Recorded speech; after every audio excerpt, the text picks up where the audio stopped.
na igreja de meia-noite até as 7 da manhã, tá? Então, é de sábado para domingo. Então, sábado dia 14, você sabe que meia-noite você tem compromisso. Então, nós faremos essa vigília de meia-noite até as 7 da manhã. E nesse tempo aqui, irmãos, olha, vai ser a primeira vigília que nós fazemos, hein, irmãos? Olha só. Amém, né? Antes tarde do que nunca, né? Glória a Deus. Mas eu penso que é um tempo, irmãos, onde a igreja tem entendido que sem a oração nós não vamos chegar a lugar algum. Sem a oração, sua família, meu querido, não vai chegar a lugar algum. Não chega. Nós temos, irmãos, assim, passado várias situações, todos nós passamos várias situações. E as situações são as mais diversas. E muitas vezes adversas, né? Situações contrárias. E nós sabemos, irmãos, que às vezes nessa jornada muitas pessoas querem desistir da vida cristã, querem desistir da igreja, querem desistir do casamento, querem desistir de um trabalho que não era para desistir. Enfim, a verdade, irmãos, é uma só. A nossa arma de batalha é a oração. E se nós não entendermos que nós precisamos orar, nós vamos perder essas batalhas. Nós vamos perder, irmãos, e perde de lavada. Então, a oração, ela vai mudar a história da sua vida. Ela vai mudar a história da sua vida. A oração, ela vai mudar a história da sua casa. Ela vai mudar a história da sua igreja. Ela vai mudar a história da sua cidade. Porque a oração sempre mudou a história de pessoas. E a minha oração nesses dias, e já faz um bom tempo que eu tenho orado por isso, é para que a igreja entenda que, se ela não aprender a orar e a buscar o Senhor, as batalhas vão ser perdidas. Muita coisa vai ser ganhada na força do braço, na força da carne. E isso é uma grande derrota. Mas quando nós conquistamos as coisas, irmãos, em oração, irmãos, nós conquistamos em vitória. A oração não conhece derrota. Você pode repetir isso comigo em nome de Jesus? A oração não conhece derrotas. Mais uma vez, a oração não conhece derrotas. Então, nessa vigília, eu não montei escala, viu, irmãos? Eu não montei escala. Eu quero que todos se sintam livres, tá? Livres para vir participar da vigília. E se assim você entender, meu irmão, livre para não vir também. Aí é com você e com Deus, eu não tenho nada a ver com isso. Mas, nessa vigília, nós estaremos intercedendo, primeiramente, irmãos, pela nossa vida. Eu preciso experimentar um avivamento de Deus na minha vida. Por que meu casamento não muda? Meu casamento não muda porque eu tenho vivido apostasia. Meu casamento não muda porque, às vezes a questão não está em mim, mas as questões que se encontram no relacionamento, elas só vão ser vencidas com oração e com jejum. Então, nós precisamos experimentar isso do Senhor na nossa vida. Nós, nessa vigília, estaremos intercedendo por isso também. Primeira coisa, pela nossa vida. Depois nós vamos estar intercedendo pela nossa casa, para que essas situações que talvez, irmãos, se arrastem assim por tantos anos, elas sejam resolvidas em nome de Jesus. Nós vamos estar orando por conversões de familiares. Nós vamos estar orando por restauração de lares. E assim, irmãos, nós vamos ter aí 7 horas para nós estarmos orando. Às 7 horas da manhã do domingo, nós vamos tomar café da manhã todo mundo junto aqui. Quem estiver aqui, nós vamos tomar café da manhã juntos, tá? Eu quero desafiar você.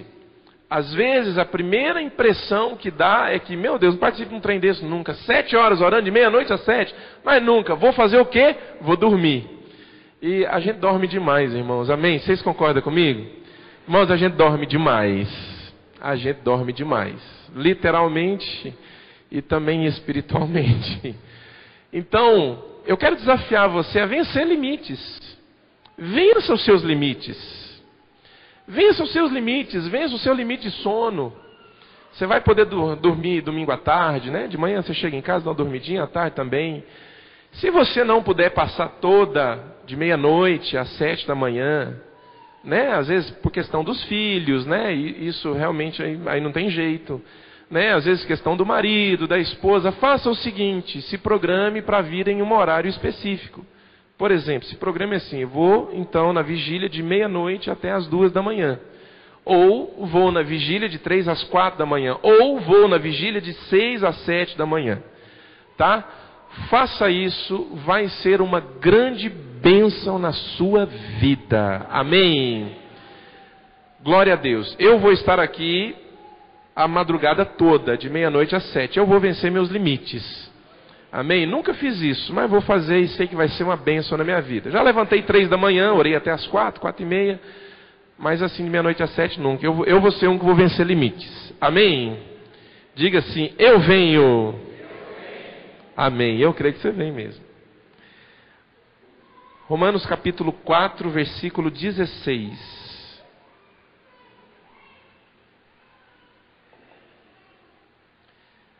Preste bastante atenção nesse texto. Esse texto é muito rico. Romanos 4, 16. Ele diz assim, ó: Abraão, contra toda a esperança, em esperança creu. Repete isso comigo. Abraão, mais forte. Abraão, mais forte, igreja. Abraão, contra toda a esperança. Vamos lá, você pode fazer bem melhor do que isso. Vamos lá, mais uma vez. Abraão, contra toda a esperança, em esperança, creu. Tornando-se assim pai de muitas nações, como foi dito a seu respeito. Assim será a sua descendência. Sem se enfraquecer na fé, reconheceu que o seu corpo já estava sem vitalidade, pois já contava com cerca de 100 anos de idade, e que também o ventre de Sara já estava sem vigor. Mesmo assim, não duvidou e nem foi incrédulo. Repete bem forte assim comigo: sem se enfraquecer na fé, reconhecendo a sua debilidade, não duvidou, mas creu. Glória a Deus, irmãos. Versículo 20. Mesmo assim não duvidou e nem foi incrédulo em relação à promessa de Deus, mas foi fortalecido em sua fé e deu glória a Deus, estando plenamente convicto. Talvez, irmãos, ele duvidasse um pouquinho, vocês não acham? Às vezes, irmãos, ele olhava, né, assim, todos conhecem a história de Abraão. Ele olhava para o corpo dele, né, 100 anos de idade, né, olhava para a esposa dele, bem velha já também, né, como que geraria um filho? Mas Deus falou, eu vou acreditar. Mas é um acreditar que na verdade não acredita.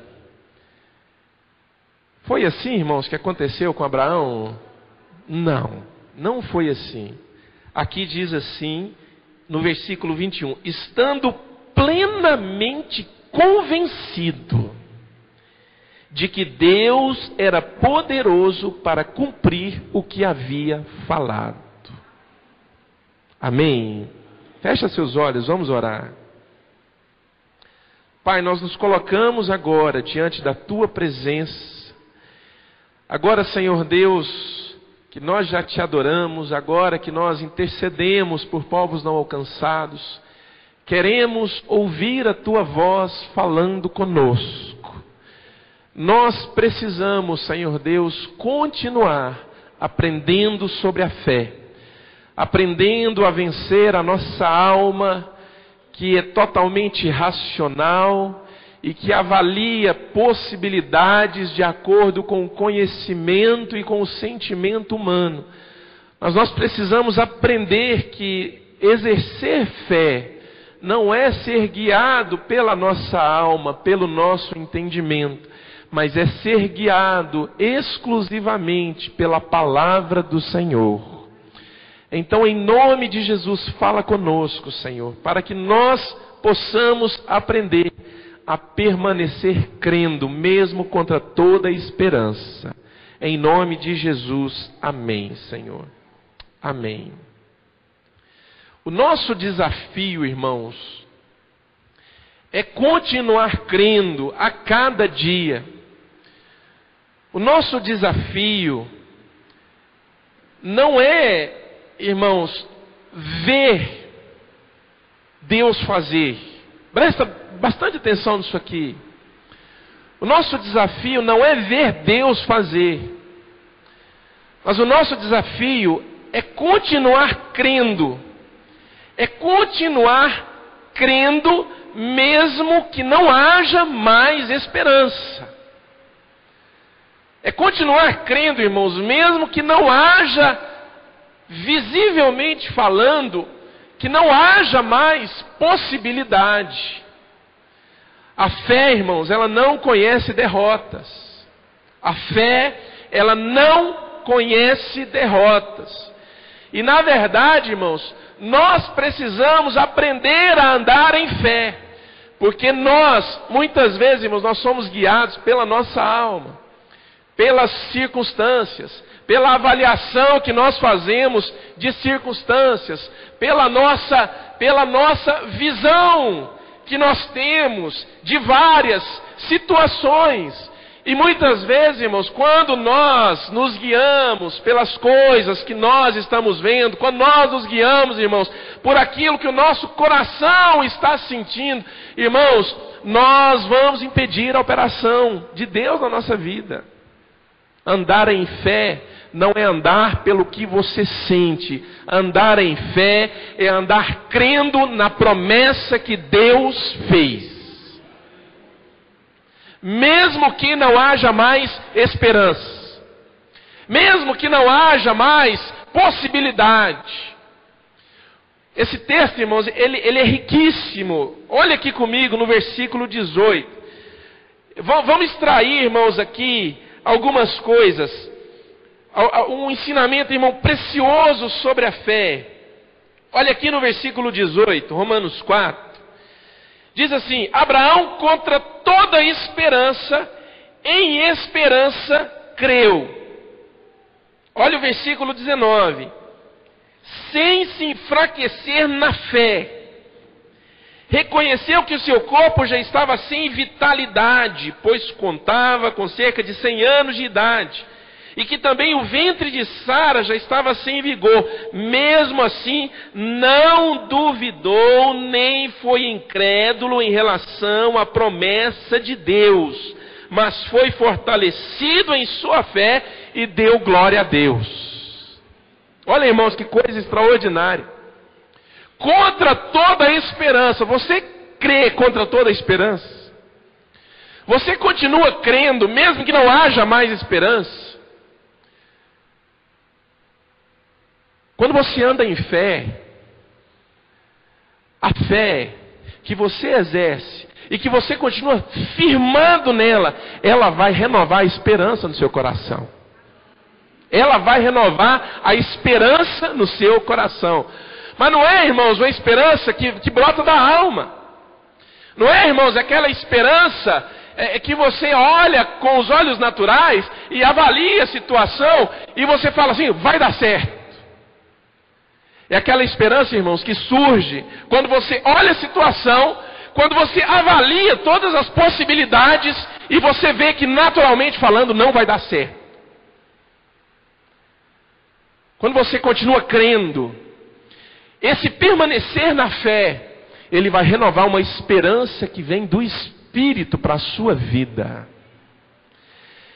Ele vai gerar, o Espírito de Deus, irmãos, vai gerar aquela esperança que vem da parte de Deus para a sua vida. É aquela esperança que permanece, que prevalece, mesmo que os seus olhos só consigam ver que a possibilidade acabou. É a esperança que vem de Deus. Ela não tem nada a ver com aquilo que você está vendo com os seus olhos naturais. Quantos estão entendendo, irmãos? Ela não está vendo. Continua aqui, querido, no versículo. Veja aqui o versículo 21. Diz assim, ó: e estando plenamente convencido. Plenamente convencido. Irmãos, aguenta aí. Aliás, abre aqui comigo em Tiago. Deixa eu ver se eu acho um texto aqui que me veio agora à mente. Me ajuda aí. É aquele texto que fala assim: homem de ânimo doble. Quem é bom de Bíblia aí, me ajuda aí. Está em Tiago ou está em 1 Pedro? Não pense que conseguirá alguma coisa de Deus, porque tem a mente dividida. Achei aqui, ó. Tiago capítulo 1, versículo 6. Tiago capítulo 1, versículo 6.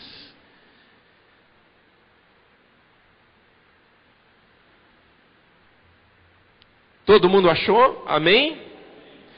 Olha o que diz o texto, Tiago 1, 6. Pensa, porém, com fé, aqui está falando da sabedoria, de sabedoria. Pensa, porém, com fé, sem duvidar. Olha o que ele diz agora. Pois aquele que duvida é semelhante à onda do mar, levada e agitada pelo vento. Aquele que duvida é semelhante à onda do mar, levada e agitada pelo vento. Não pense tal pessoa que receberá coisa alguma do Senhor, pois tem, na minha versão não fala de ânimo doble, mas na minha versão ela é bem mais clara. Ele diz assim, ó, no versículo 8: pois tem mente dividida e é instável em tudo o que faz. Olha só, irmãos, o prejuízo de uma mente dividida. Ele diz assim, aqui, que aquele que duvida, ele é semelhante a uma onda do mar. E a onda do mar, ela é agitada pelo vento. Se o vento está calmo, se tem ausência de vento, e para fazer a aplicação aqui, querido, para falar sobre plenamente convicto, estar plenamente convicto, o vento aqui significa a força das circunstâncias contrárias, que são contrárias contra nós. Então, aquele que duvida, ele é como a onda do mar. Quando não tem vento, o mar parece uma piscina. Parece uma piscina, água paradinha, paradinha.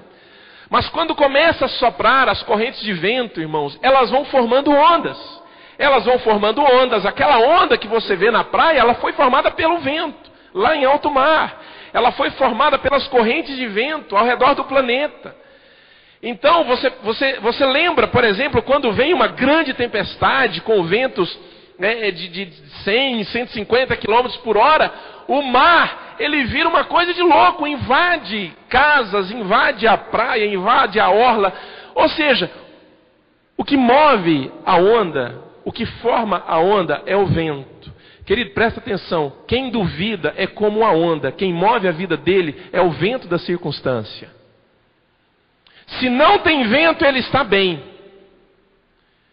Se a coisa está calma, ele está tranquilo. Se a coisa está calma, ele dá glórias a Deus. Se a coisa está calma, você vê ele recitar versículos. Se a coisa está calma, você vê ele cantar louvores a Deus. Se a coisa está calma, você vê ele na igreja, ele levanta a mão e vai adorar a Deus. Por quê? Porque a coisa está calma. Mas aí, quando vem o vento e o vento começa a agitar ele, as circunstâncias contrárias, irmãos, algumas coisas começam a dar errado. Vem algumas ameaças, vem, algumas mentiras do diabo, muitas vezes na vida, que começam a agitar a alma. Irmãos, ele se torna como uma onda. Ele começa a ir de um lado para o outro. Aí, irmãos, o que se ouve dele muitas vezes no lugar da adoração, no lugar dos versículos da palavra, no lugar de dar glórias a Deus, se ouve murmuração. Quantos estão entendendo? Meu querido, eu quero dizer uma coisa para você. Se você é um murmurador, isso significa que você é como uma onda do mar agitada pelo vento. O que se ouve na boca de alguém que é agitado pelo vento é murmuração. Irmãos, tem pessoas que passam a vida inteira murmurando, lamentando e reclamando de situações. Volta lá, deixa esse texto marcado aqui. Esse texto é muito importante para nós. Deixa marcado aí. Volta lá para Romanos 4. Volta aqui para Romanos 4, versículo 20. Olha só o que ele diz. Ele diz assim: mesmo assim como? Olha aqui para mim, irmãos.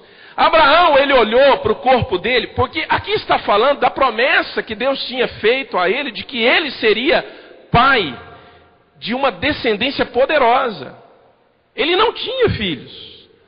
Abraão, com 100 anos de idade, não tinha filhos, porque a esposa dele era estéril, Sara era estéril.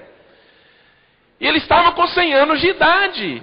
100 anos de idade, irmão, já é o final da vida. Já está acabando. Preste atenção, querido, que você vai entender a diferença entre ter uma mente dividida, duvidar e estar plenamente convicto. Abraão olha para o corpo dele, ele conta com mais de 100 anos de idade, ele estava debilitado, como uma pessoa dessa idade fica naturalmente. Ele olha para a esposa dele, a esposa dele também está debilitada pela idade. Ou seja, irmãos, naturalmente falando, não haveria nenhuma possibilidade de uma gravidez. 9 meses de gravidez para uma senhora de 90 anos de idade. Já pensou nisso? Se alguém tem algum mínimo conhecimento assim de medicina, que seja mínimo, vai saber que isso é impossível. 9 meses de gestação, ou seja, quando o bebê fosse nascer, ela já estaria completando quase 91 anos de idade e o parto seria normal. Parto natural. Naquela época não tinha cesariana. Já pensou? Uma senhora de 91 anos de idade dando à luz a uma criança de parto natural, passando pelas dores, todo aquele processo a que a mulher se submete quando vai ganhar neném de parto natural. Na minha casa, irmãos, foram 2 que nasceram de parto natural. O Gabriel e a Estela nasceram de parto natural. E o da Estela quase nasceu na minha mão. Quase nasceu na minha mão, irmãos. Eu vi a bolsa romper. Eu vi ela coroar. Entendeu? Irmãos, o parto natural é um negócio interessante. É um negócio interessante, irmão. 80% dos partos no Brasil é cesáreo. 20% é natural. Nos Estados Unidos, 80% dos partos é natural, 20% é cesáreo. Então a mulher brasileira, ela assim, são poucas, de cada 10, 2 é que sabem o que é um parto natural. Pensa uma senhora de 91 anos de idade, passando por um processo de dar à luz a uma criança. Querido, virtualmente isso era impossível. Mas olha só, quando o homem de Deus, a mulher de Deus, ele está plenamente convicto. Quando ele está plenamente convicto, olha aqui comigo no versículo 20. Mesmo assim, ele não duvidou e nem foi incrédulo em relação à promessa de Deus. mas ele foi fortalecido em sua fé e deu glórias a Deus. Irmãos, Abraão, com 100 anos de idade, irmãos, às vezes experimentando coisas que são naturais de quem tem 100 anos de idade, como por exemplo uma dorzinha nas costas. Às vezes a vista já não funciona bem. Samuel, quando tinha lá a sua idade já bem velhinho, ele já não enxergava direito, porque era natural, vai perdendo a vista, o corpo vai deteriorando. Pensa, irmãos, Abraão olha, entendeu? Daquele jeito. Ô, minha velha, nosso Isaac vai nascer. Fiz 100 anos semana passada. Glória a Deus. Plenamente convicto de que Deus cumpriria a promessa na vida dele. E muitas vezes, irmãos, nós estamos numa posição completamente diferente. Mas nós não conseguimos dar glórias a Deus quando o vento está soprando o contrário. Sabe por quê? Porque a minha mente é dividida.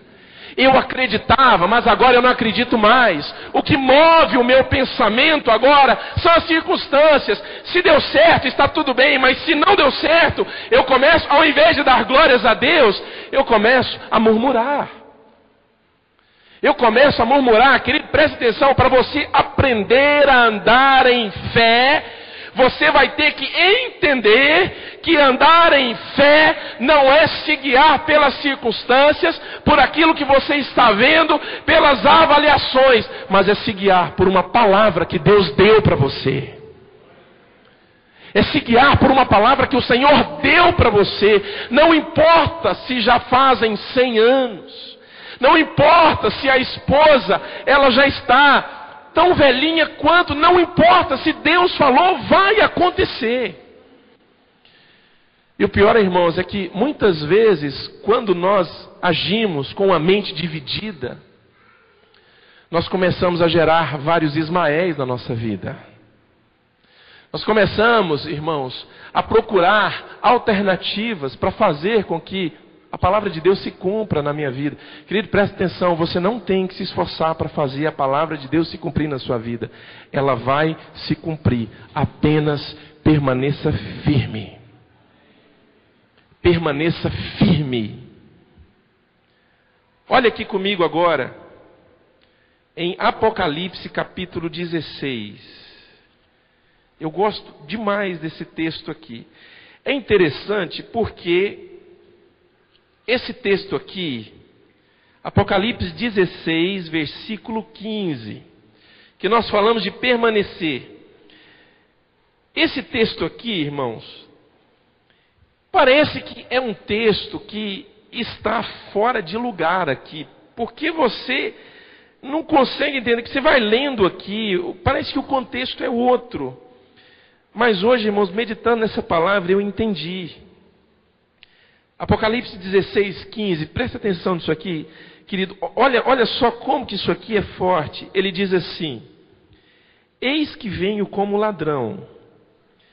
Feliz ou bem-aventurado e feliz é a mesma coisa.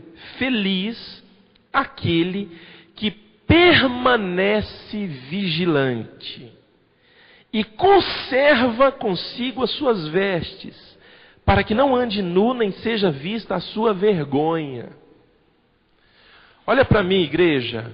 Ele está dizendo assim: bem-aventurado aquele que permanece vigilante. Ele não diz assim: bem-aventurado aquele que está vigilante. Porque quem está vigilante, ele pode estar agora, mas daqui a pouco ele pode não estar mais. É o homem de mente dividida. Ele não sabe direito o que ele quer. Ele não tem uma plena convicção. Vamos consultar outro texto aqui. Deixa marcado aí em Apocalipse. Olha aqui comigo, Hebreus capítulo 11.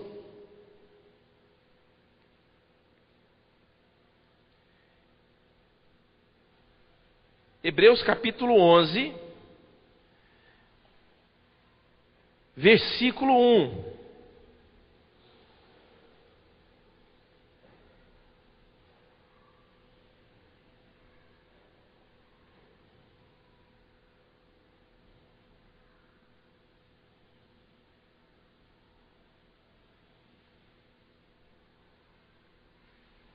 Hebreus 11, 1.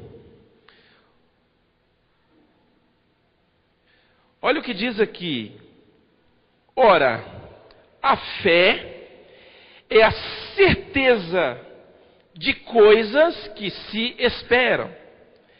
É a convicção de fatos que não se veem.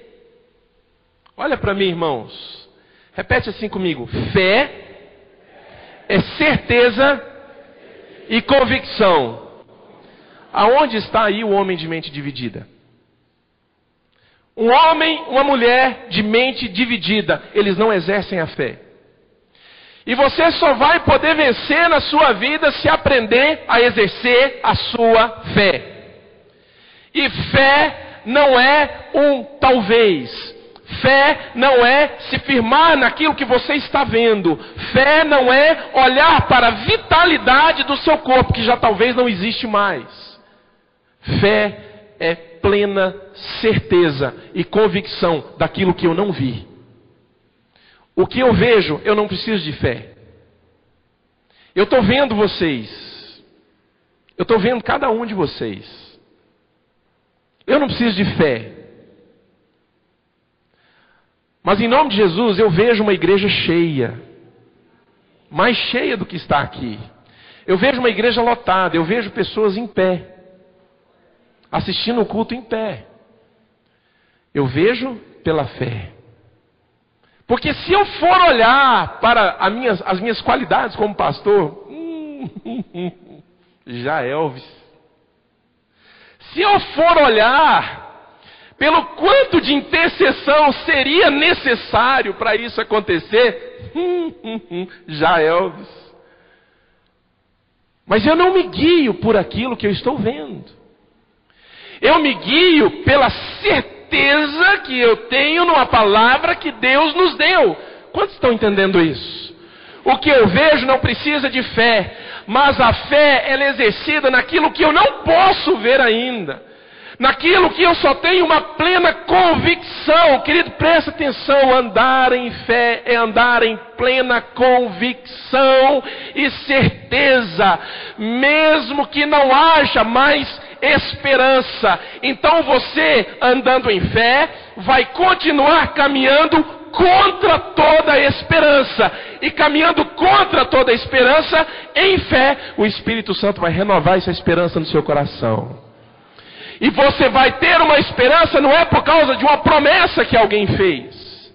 Você vai ter uma esperança, não é por causa da promessa do seu patrão de aumentar o seu salário, de te dar uma promoção. Não é por causa da promessa, da chance de um negócio. Não, você vai permanecer firme, caminhando, você vai crer numa palavra que Deus deu para você. Isso é andar em fé, é contra toda a esperança. Não há mais esperança, mas eu continuo crendo. E assim nós somos renovados em fé. Nós somos renovados em esperança.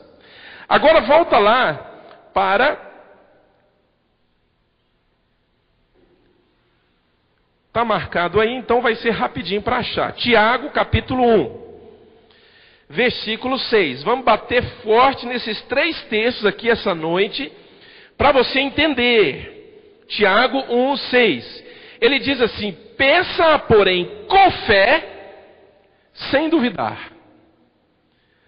Porque aquele que duvida é semelhante à onda do mar levada e agitada pelo vento. Não pense tal pessoa que receberá coisa alguma do Senhor, pois tem mente dividida e é instável em tudo o que faz. Querido, presta atenção, olha para mim. Se você tem mente dividida, não espere ser ouvido pelo Senhor. É o que o texto diz. Por que muitas vezes, irmãos, nós não somos ouvidos? Porque a nossa mente está dividida. E se acha em nós a instabilidade. E se acha nos nossos lábios murmuração, quando deveria se achar glórias a Deus.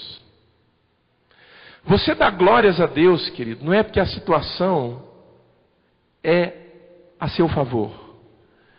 Você dá glórias a Deus é porque o seu Deus é maior do que todas as situações e vai levar você a vencer sobre todas as situações.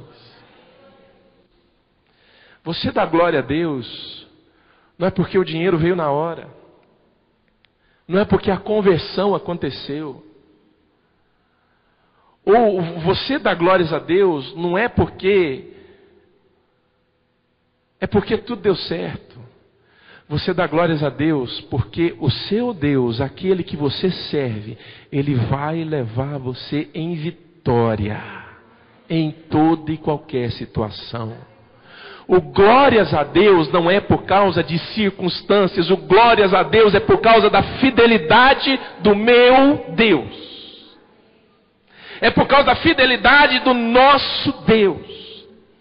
O glórias a Deus, irmãos, não se refere a uma circunstância que aconteceu. O glórias a Deus se refere ao poder do meu Deus sobre todas as coisas. E a força que Ele me dá para continuar caminhando. O homem de mente dividida, ele não vai receber coisa alguma do Senhor. Num contexto foi tão claro, não pense esse homem ou essa mulher que receberá alguma coisa do Senhor, porque tem a mente dividida, é instável em tudo que faz. Ele é como a onda do mar, agitado de um lado para o outro, pelos ventos da circunstância. Agora volta lá para Apocalipse, no texto que nós lemos, Apocalipse 16, 15.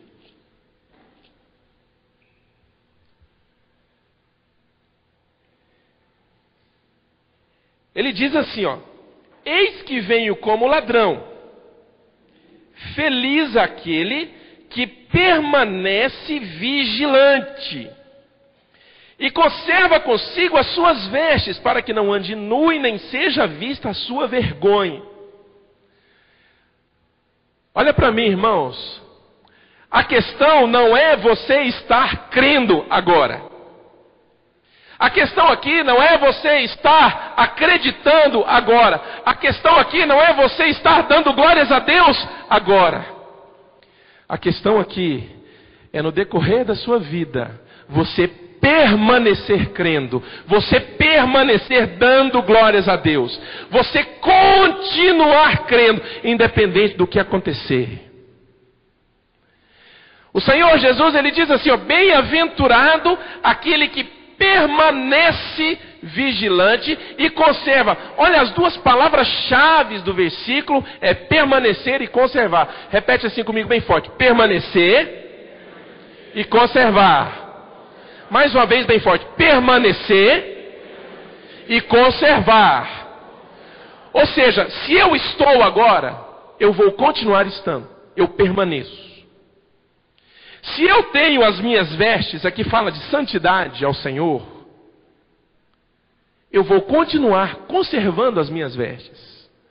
Aonde está aqui o homem de mente dividida? Meu irmão, presta atenção. Nós somos chamados para crer no Senhor e na sua palavra e na sua promessa e continuar crendo. Até que nós vejamos ela se cumprir. E ela vai se cumprir.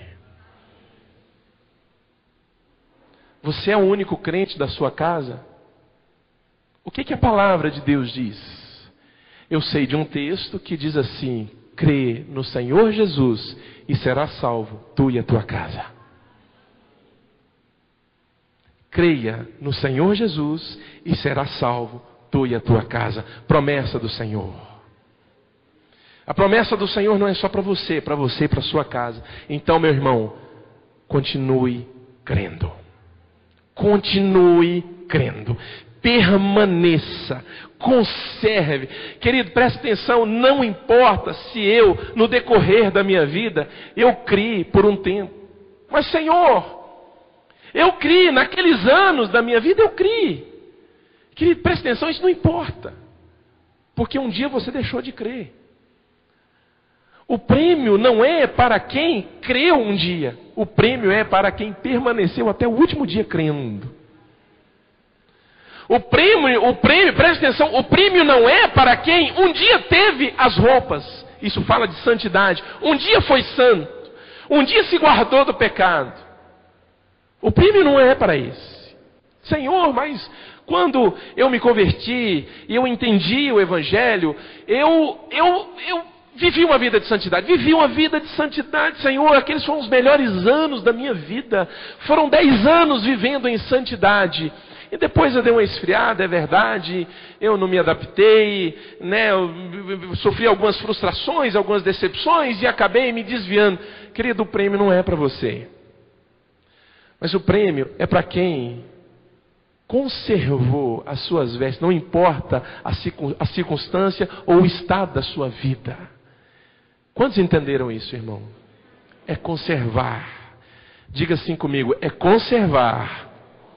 Mais forte, é conservar e permanecer. Amém? Vamos ficar de pé então e vamos orar em nome de Jesus.